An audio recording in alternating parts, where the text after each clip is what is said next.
Thyroid তাদের জীবদ্দশায় প্রায় 1-2 মানুষকে প্রভাবিত করে। এদিকে পুরুষদের থেকে মহিলাদের 8 বেশি থাইরয়েড সমস্যা হওয়ার প্রবণতা রয়েছে, যার মানে প্রতি 8 জনের মধ্যে 1 জন থাইরয়েড সমস্যায় আক্রান্ত। থাইরয়েড কি?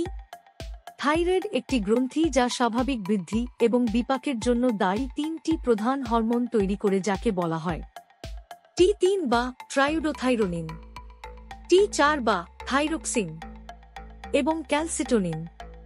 থাইরয়েড কিভাবে মহিলাদের সমস্যা সৃষ্টি করে? 1. থাইরয়েডের স্তর হ্রাস বা বৃদ্ধি বয়ঃসন্ধি এবং প্রথম মাসিকের প্রথম দিকে বা বিলম্বের কারণ হতে পারে। হাইপোথাইরয়েডিজম বা হাইপারথাইরয়েডিজম অনিয়মিত পিরিয়ড হতে পারে, যার ফলে পিরিয়ডের সময় হালকা বা ভারী প্রবাহ হতে পারে। 2. থাইরয়েড ডিসঅর্ডারও ডিম্বস্ফোটন বন্ধ করতে পারে, একটি প্রক্রিয়া যেখানে ডিম্বাশয় থেকে ডিম্বাণু তৈরি হয় এবং নির্গত হয়।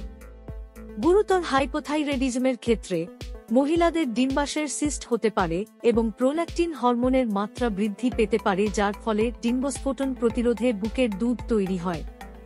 3. গর্ভাবস্থায় থাইরয়েড সমস্যা একটি শিশুর জন্মের পরেও মায়ের মধ্যে চলমান থাইরয়েড সমস্যা হতে পারে।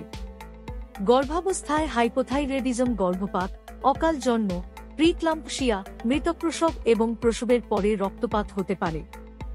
যদিও গর্ভাবস্থায় হাইপারথাইরয়েডিজম মা ও শিশু উভয়ের মধ্যেই মারাত্মক, সকালের অসুস্থতা, গর্ভপাত, মৃতপ্রসব এবং হৃদযন্ত্রের ব্যর্থতার কারণ হতে পারে। 1. থাইরয়েড সমস্যাও 40 এর দশকের প্রথম দিকে মেনোপজের কারণ হতে পারে। 2. হাইপারথাইরয়েডিজমের কারণে হাড়ের ক্যালসিয়ামের মাত্রা কমে যেতে পারে, যা তাদের ভাঙ্গার প্রবণতা তৈরি করে। এই অবস্থা অস্টিওপোরোসিস নামে পরিচিত।